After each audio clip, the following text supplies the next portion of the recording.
Abroad Pod with James Davis. Hello, listener. Thank you so much for joining us on this, the 27th edition of the Teaching Abroad Pod, coming at you on April 20th. I am your host, James Davis, and with me this week will be my co-host, Rowan, from the Oxford Seminars Job Placement Service. On today's episode, we're going to be speaking with a guest who has volunteered as an English teacher in America, as well as 3 countries in Central and South America. Rowan, do you have any volunteer teaching experience that you can share with us? Absolutely. That was actually how I got started on this path of international education, I guess.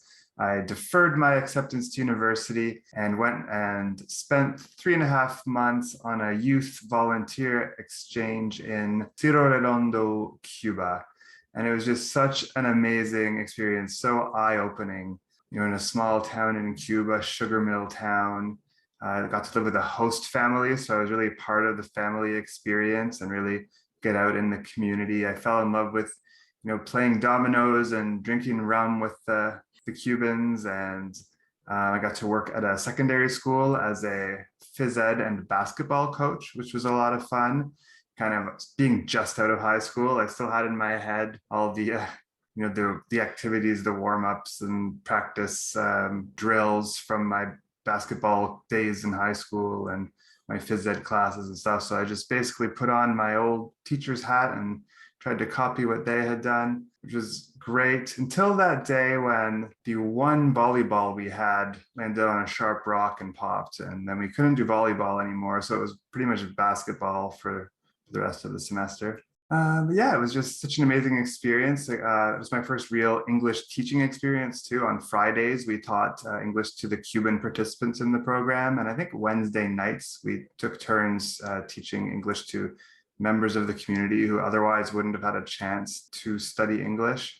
So eye-opening. I mean, such a poor country in reality, but seeing people just going about their lives very happily, walking on my way to work, I'd run into people I knew in the community, and they just stop and chat and get milkshakes or ice cream cones or whatever. It didn't matter if they were going to be 20, 30 minutes late for work. It was, just such a happy social town. And yeah, it just really opened my eyes to the reality of living in the developing world and how it's not always about what you have, but your social life and just attitude towards the people you know. And you'll experience things that you never would experience anywhere else. They still have steam engines pulling the trains from town to town, or, public transit is basically, there's a post you stand beside and any vehicle with a government plate is obliged to stop. So you might get, government trucks pulling over and everyone just hops into the back of the truck and to make their way to the next town, things like that, having to line up for rations of rice and beans to get, the food for your meals that week. Anything you can do, just bringing, a little bit of money to buy some fish or chicken for the family to add a little extra to the meal that week. It was, so eye-opening, but so glad I did it. And that's really what inspired me after university to go teach in South Korea. I mean, I had student loans to pay, so I couldn't quite go volunteering again at that time, but definitely had the travel bug for going, experiencing new languages and cultures and just seeing other parts of the world that I hadn't seen before. So experience I would not give up for anything. Very nice. Thank you very much, Rowan, for giving us a little slice of Cuba. Our upcoming guest is going to enlighten us about his life currently in Honduras, but also his experiences in Colombia and Mexico. But before we hear from Dale, a quick word from our sponsors. With Oxford Seminars, starting your new career teaching ESL couldn't be easier. Oxford Seminars has trained more than 70,000 teachers over the past 20 years, and you could be next. Their comprehensive 120-hour program starts with live instruction from an experienced ESL teacher, followed by convenient online modules. If your goal is to relocate overseas or even teach from the comfort of your own home, Oxford Seminars' renowned lifetime job placement service will get you where you want to be. Right now, you can get $50 off your Oxford Seminars TESOL TESOL TEFL course price when paying in full by calling 1-800-779-1779 and giving the code TEACHINGABROADPOD. Visit oxfordseminars.com today to find out more. Hello, listeners. Welcome back. We are glad to be joined by Oxford Seminars graduate Dale Ezyk. He got his Oxford Seminar certificate back in 2018. Since then, he has worked as a volunteer English teacher in 3 different countries. Dale's first gig volunteering abroad was in Ibague, Colombia, back in 2019. In 2020, he went for a 4-month program in Tehuacan, Mexico. And since February of this year, he's been teaching in Cofradia, Honduras. We're not changing lives as an international volunteer. Dale has worked in the skilled trades in the States, predominantly as a driver, painter, server, and chef. Dale, welcome to the podcast. Thank you. Thank you, James. Pleasure. So great to have you. You're a man of many talents. So what brought you, what made you want to get into volunteering? Well, initially, excuse me, we talk for 30 minutes, not a thing. As soon as we start recording, I get a frog in my throat. That's all right. Traveling. I really started traveling internationally when I turned 40 years old. I mean, it's expensive. And it seems like by the time you get there, you start having fun, you start to relax, it's time to go. So the idea was to find a way to travel more extensively, learn more about the culture, just get an overall better experience. I was actually having a conversation. I'm a Lyft driver up in Boston, and she told me about Oxford Seminars, and that's how she gets out of town for the winter. And I signed up as soon as I could, and that's it. It was basically to travel, and it's kind of taken on a whole new form since then. And it's my understanding that your first volunteer job actually wasn't overseas. You did a little bit of work domestically before going overseas. Yes, yeah. 3 of the people in my class work for a school called Dorcas International in Providence, Rhode Island. And it was kind of funny. I was waiting for the train and I saw these 3 girls and I'm like, wow, I hope they get on the train with me. And they did. And then I got into class.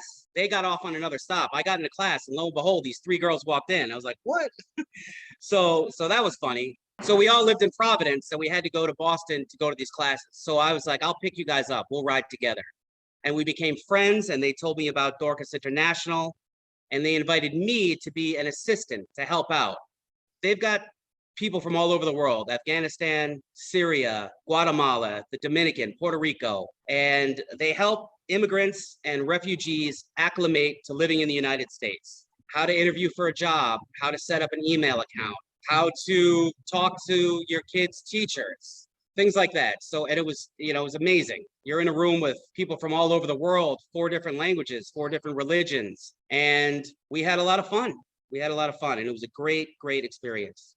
That sounds amazing, Dale. So obviously that's how you kind of started getting into teaching, but can you tell us about your first trip overseas to teach English? Absolutely. Yeah, the idea is to become a world traveler one way or another. So I really didn't care where I went. Like Colombia, Ibague, Colombia was the first place that I got a job. And I never in my life ever would have considered going to Colombia. And then I found myself going there. And it's in the top 1 or 2 of my favorite countries. I had an absolute blast there. The people are amazing. The food is delicious. The country was beautiful. It was just a lot of fun. Great, great first experience and connections. We got along really well. I got along with my other teachers. Really nice apartment we lived in. Yeah, it was a great, great first experience as a volunteer. So what is it about that program that you think attracts so many volunteers? What are they offering that makes it worth your while? It's nice. I mean, it's a city, so you've got everything you need there. There are malls and there's movies and there's cafes and there's bars, so there's a lot to do. And also, he offers these weekend programs where you'll go horseback riding, or you'll go for a hike, or you'll go rappelling or rock climbing, and things like that. He also offers Spanish lessons. We took Spanish lessons twice a week. And I'll tell you one thing that was not involved with the school. It was an intercambio. So the English teachers at the school would get together with some of the locals that want to learn English. And us as teachers wanted to improve our Spanish. So there would be a group, sometimes about 20 of us, that would meet at a bar or a restaurant. We get something to eat, have a few beers, and everybody would introduce themselves in their foreign language. And for a half an hour, we have to talk in our foreign language. And then we switch. Then the other people have to speak in their foreign language. And it's a lot of fun. You learn a lot about the local culture and the people you're with. And it was through that intercambio that I ended up doing some of the funnest things of all time, because these are the locals. These are people that grew up there. They know where to get the best food. They know where the best hike is, the best waterfall. They know the best way to get to the desert. It's meeting the locals that make everything. That's where it's at. That's just where it's at. So intercambio, I guess that's like exchange. It's like a language exchange. Exactly. And like we'd pick a subject. Like one day we would talk about our dreams, or one day we would just talk about, sometimes it was deep. What was the saddest day of your life? What was the happiest? So you kind of get into these intimate conversations, but you're talking like a first grader because you don't know the language, So it's fun. And every time I go somewhere else, I intend on setting one up, but things happen fast when you start doing this. It's because It's a great program. I think you make a really good point too, which is that locals really know best what to do and where to do it and wherever you are. So what would you say was like the highlight of a place you got introduced to through the locals in Colombia? It's Toche, which there's a couple pictures, those palm trees. One of the girls in the intercambio told us about it. It's roughly 20 miles away from Ibague, but I think it took 4 hours to get to our final destination on account that, it's a bus ride in Colombia where there's only 2-lane roads. So you only go as fast as the slowest car. So it's mountains, and if there's one truck that can't get up that mountain, everybody's just waiting behind. So it's a bus ride and then a Jeep. And then you're just going up, up, up, up, up. And you're hanging on the back of this thing, like looking over, at certain death. But I mean, everybody else, there's sacks of beans, plantains, corn, and, people doing their shopping and going back to their village. And that's it. You get up and it's this very small village. I think a population roughly 600 people. There's a church, a school, lots of hiking, and like hothouse tomatoes. They're all sorts of vegetables that they grew. And it is, they're wax palms. They're the tallest palm trees in the world, and they're virtually going extinct. Yeah. So that's the last place to see them. So they're trying to do an ecotourism type thing where the town can make some money, but they're not overwhelming their resources. And it was great. I mean, the whole experience, bus rides, staying overnight. It was nice too, because it was cold. You could get under a blanket. It was a hostel, 2 meals, and 2 separate walking tours. And buses, food, everything, $30. Wow, good deal. Sounds like, that old saying, sometimes it's not the destination, but the journey. Absolutely. I say that often. There's other stuff too. You get invited to local parties and dance all night. I thought I'd be home at midnight. I didn't get home till 6:30. Nice. Yeah. So I guess we'll take things chronologically, Dale. How was your experience in Mexico? Once again, it was amazing. It was different in that, well, let's say in Colombia, I was living in a teacher house and I was teaching teenagers. In Mexico, I was living with a family, the Huertas. I was living with a grandmother and grandfather. It was just delightful. I had my own little room in the back, my own bathroom. So I had my own space and my own entrance, if you will. But it's, I think, a typical Mexican family. Abuela, she ran the household. She was the matriarch. And every day, her kids and grandkids and all the cousins were constantly in and out of the house. There was always action, especially around dinner time, which is 2 or 3 o'clock in Mexico every day. Fresh tortillas, and she was just in the kitchen cooking all day. And I ate dinner with the family every single day. And I got to know them. They're my Mexican family. They're very dear to my heart. We are still in contact all the time. I can't wait to go and visit. And that was it. I became part of a family. That's the difference between Colombia and Mexico. And the teaching there was a bit more involved. I had to make my own lesson plans, and I taught advanced all the way to very beginning. So I had grown adults learning how to say, hello, how are you? What's your name? All the way up to, 10, 12, 13-year-old kids who could have a conversation with us right now, where I was just perfecting their English. And that was a great program too. Help. Tehuacan is a really fun city. Once again, they got everything you need. They got a mall, they got a Walmart, they got a Starbucks. Also, you can go out on any given night and cheap tacos, esquites, the street corn, lots of really great street food. And there were about 16 teachers. So you're bound to find somebody that you've got something in common with. be it hiking or biking or Zumba, exercising. Like everybody, we all found friends real quick, and we were all friends. If we weren't doing something with our buddy, there was always somebody to hang out with. And there was also some good hiking there. I'm a hiker. I'm a nature boy. But I'll tell you what was interesting. We got with a group, and there were probably about 40 or 50 of us that went on this hike. And we all met at a park at about 3:30 in the morning because it gets so hot. And this hike was roughly there and back 24 kilometers. And we had a police escort. There were about 5 cops, 2 of them on bikes, 3 of them in a truck. And when the terrain got too much for the truck, they got out and the motorcycles were following us. So they were kind of going back and forth because there is illicit activity that goes on around there. It was just a precaution. So, I mean, that was an experience. And that's a good point. And it is a question people sometimes ask when applying to Mexico is like, do I have to be concerned for my safety? Mexico might have a bit of reputation that isn't the most glorious on the planet. So did you yourself ever feel unsafe at any time, or what should people do when they're in Mexico to remain safe? No, I mean, it's just like every other place. There are certain places you don't go at a certain time of night. I never, ever felt unsafe while I was in Mexico. But, having said that, also, it's Mexican on Mexican crime most of the time. And I mean, this is what I heard from one of the guys I tutored. He's, a wealthy guy. And he's like, you don't have to worry.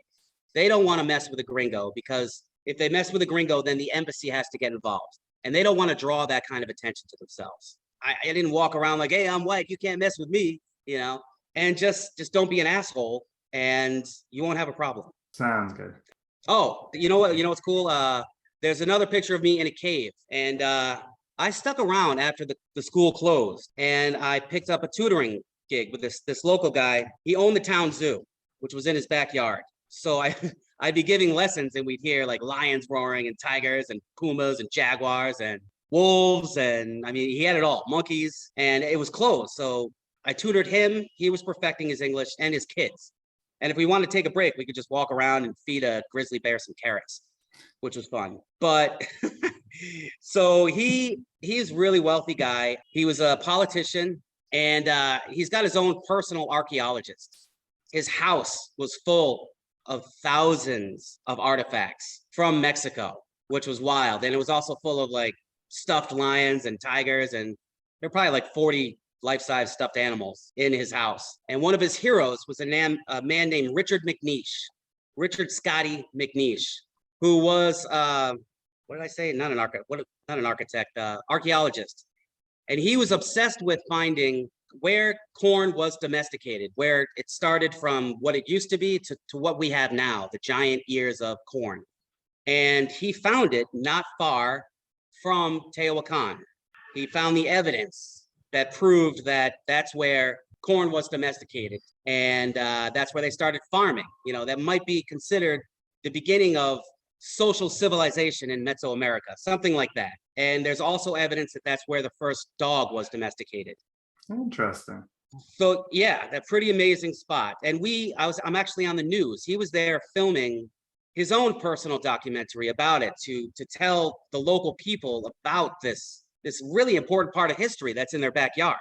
And we were, crawling around these caves. There were bats flying everywhere. They were knocking fruit off of these giant cactuses and try this. And there was a shaman there that showed me, I got to play this little flute that was probably 2,000 years old. Yeah, so that was a day at Tehuacan. If someone had told you back in 2018 that you'd have been in a cave in Mexico playing a flute with a shaman, do you think you would have believed them? Absolutely not. Absolutely not. And that's what I love about this thing. These experiences teaching is, anybody can go to Tulum and ride on a banana behind a speedboat and get a pina colada with an umbrella in it. Everybody has that same experience over and over again. And I like going to out of the way places and doing completely different things. How about in Honduras? What are the things that have stuck out to you so far in your time there? This is a little bit different here. It's an impoverished country, and it's a small town in a poor country. It's got everything you need, but not the way you would expect it. There's a gym, but the equipment, it's poor. That's the best way I can say it. And this is where the volunteer part really comes in. I mean, we're very comfortable in our house, but there's not so much to do here. I mean, you can get anything you need. It's just a little bit different, but primarily I'm focused on teaching these kids and showing these kids that there's another world out there. It's growing just like every other community in the world. But I mean, just if they learn English, they've got like a 40% better chance of getting a better job instead of working at a pulperia or working in one of the factories. But learning English will give them a leg up in life. I'm obviously committed to my students no matter what, but I'm extra committed here. And I've also started tutoring, which is great. I'm meeting the local families, and there's always dinner, and it's fun. And one of the girls I tutor, she just got a job on a cruise ship as a children's coordinator or something, like basically daycare on an Italian cruise line. That's just one example of if you know English, more opportunities come up. So you really can make a difference in people's lives when you're teaching them some basic English skills as a volunteer in Honduras. Right. And this is my first time teaching. I've got two groups, 5th grade and 6th grade. And it's my first time teaching kids, really, like a whole group of them. I'd have a few here and there, but I tell you what, it's a blast. They're just so much fun. They're creative. And I love it. I love every day I'm here at school. It's 7 to 12. It's a 5-hour day. It's just so much fun. I have to leave in 2 months, and it's going to break my heart. I got to go home. I got to pay the bills, right? But it's the best. It's the best. So what do you do in your free time when you just want to unwind or whatever? What is there to do around there? Well, there's a pool. There's not much to do. I mean, there is. I'm coming around. Once again, it's all about meeting the locals. So now I'm starting to learn what to do. Because before I was just kind of, back and forth. I'd go into town, have a few beers here and there, get some food. I just kind of hang out at the house. But there's a pool near the house, which is amazing. We just discovered it about a month ago. It's about a mile walk, and you're going through the jungle. These giant banyan type looking trees and mountains. They're really, really steep mountains here. And then there's this pool where there's just water shooting out of these PVC pipes into about a 4-foot pool. And it's just madness. There's kids running around, cannonballs, frisbees, volleyballs. There's loud music, a lot of reggae music and a lot of the Latin music, Karol G, things like that, Bad Bunny. They sell beer there and chips, cup of noodles. It's simple, but it's a blast. It's fun. I get a lot of it. I like the attention. They just love talking to the gringo, Hello, where are you from? My cousin's in New York. Everybody has a cousin in New York. The beach is only a couple hours away. So we take day trips to the beach, a place called Tela, which is nice. There's another place we're checking out soon. That we're going to check out the national park called Cosuco, which is supposed to be loaded with like parrots and hummingbirds and toucans and bamboo and orchids and all sorts of crazy things. That's coming up, probably Semana Santa, which is Holy Week coming up next week. And I'll tell you what, the weekends are just kind of for chilling at the house. I mean, I get a lot of reading done. I brought a bunch of art supplies. I like to draw, and I make bracelets, and it's kind of about chilling out and getting ready for the next week, doing your lesson plans, grading your tests, and hanging out with the other teachers. We cook, we get along, we play chess, and we just joke around. It's good fun.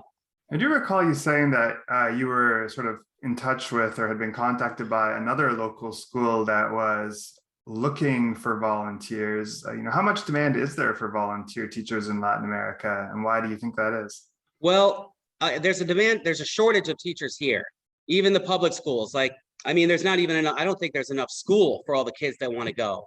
There are not enough seats. So like the classes are split in half. Some come Monday, Wednesday, Friday, and they rotate. And that's the way it is. All these teachers that teach at private schools then have to go to a public school. So there's a massive demand for teachers here.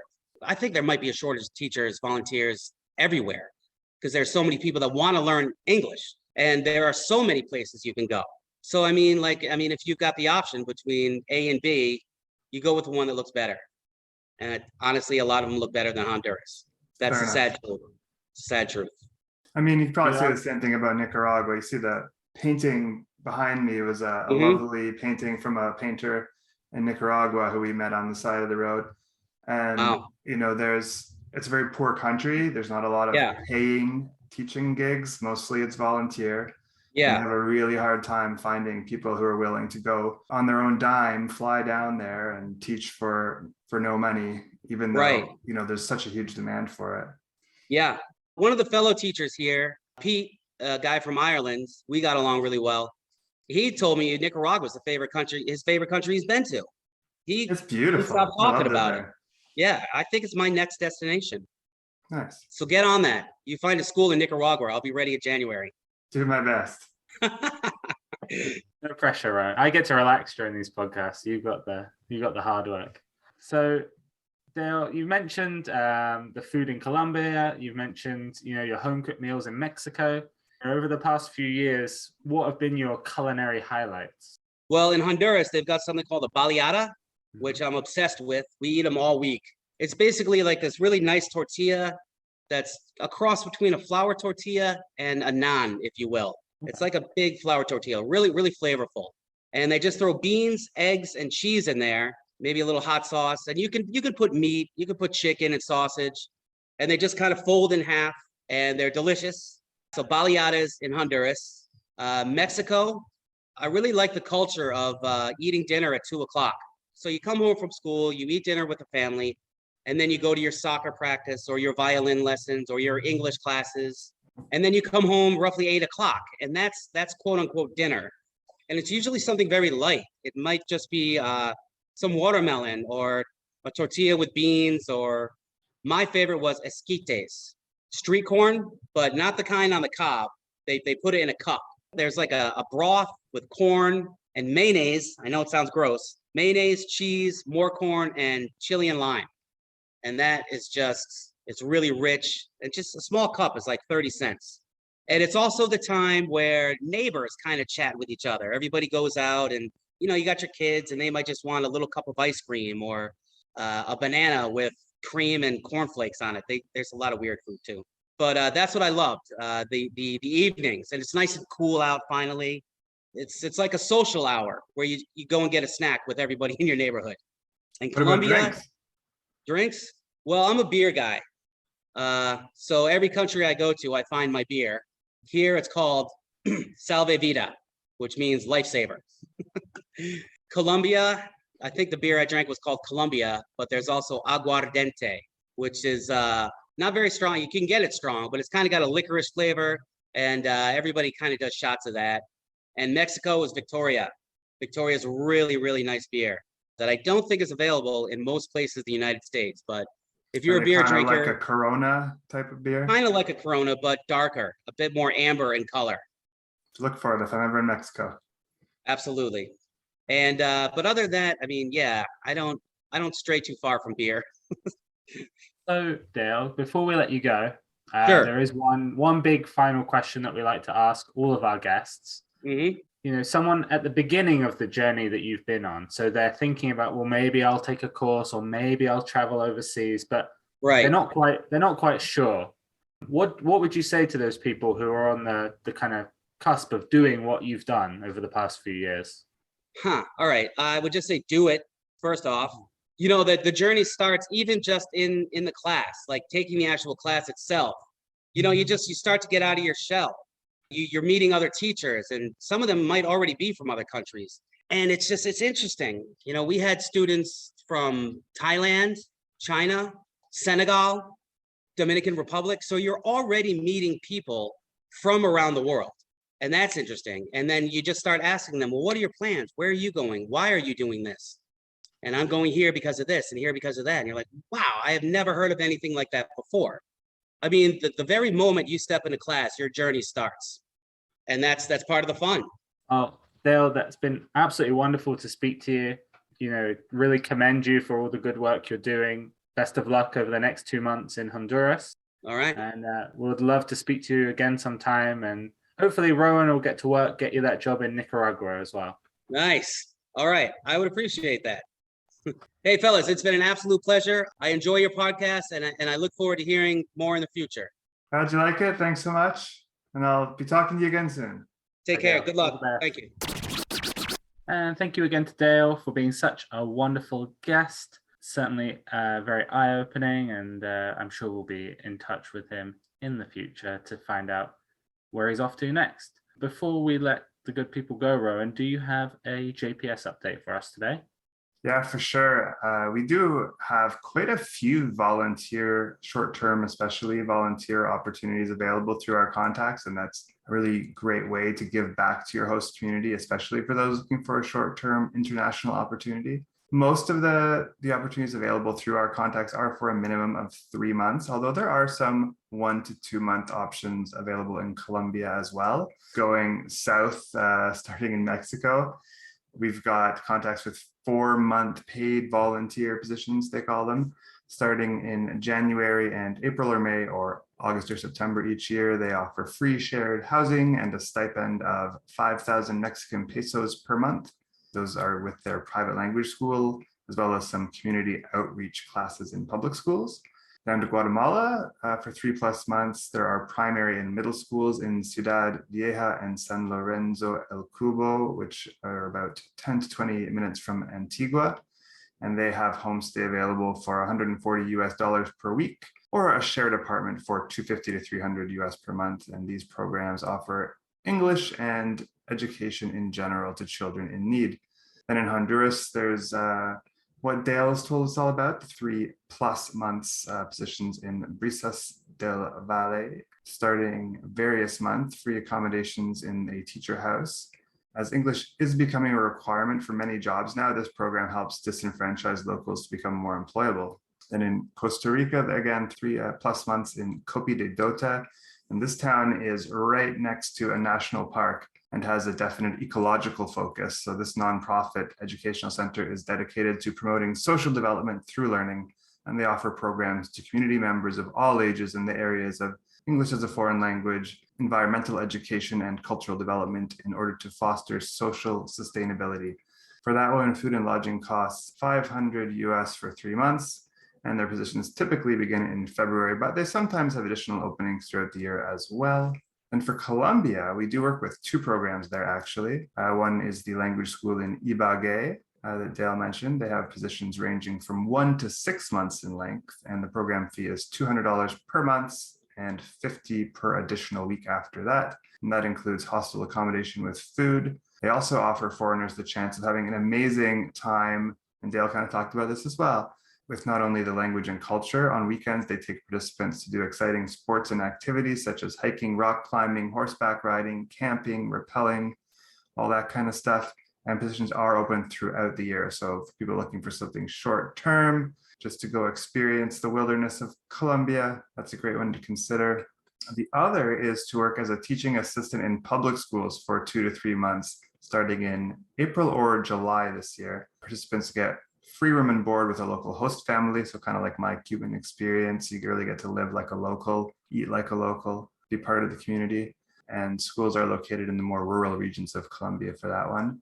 And then finally in Cambodia, there are 3-month positions in Phnom Penh, and our regular listeners will probably recall having heard all about that from David over in Cambodia. And their positions typically start in March, June, September, and December each year. They work with teens, but primarily adult students, and focus on conversational English and other speaking skills. So another good not-for-profit to consider. For them, profits from student fees are used to provide a sustainable source of funding for rural development projects by their partners, the Cambodian Rural Development. Volunteers can get 3 months of housing for $400 or assistance in finding other suitable housing should participants wish to live elsewhere. So if any Oxford grads are interested in learning more about or applying to any of these positions, don't hesitate to get in touch with your job placement advisor. Perfect. Thank you so much, Rowan, for that update. Thanks again to Dale for being such a wonderful guest. Thank you, Rowan, as always. And thank you, listener, for tuning in to the Teaching Abroad pod. We'll be releasing new episodes every other Wednesday. So do be sure to like and subscribe and share it with your friends. Remember, you can find us on YouTube, Spotify, Apple Podcasts, Amazon, Stitcher, pretty much anywhere.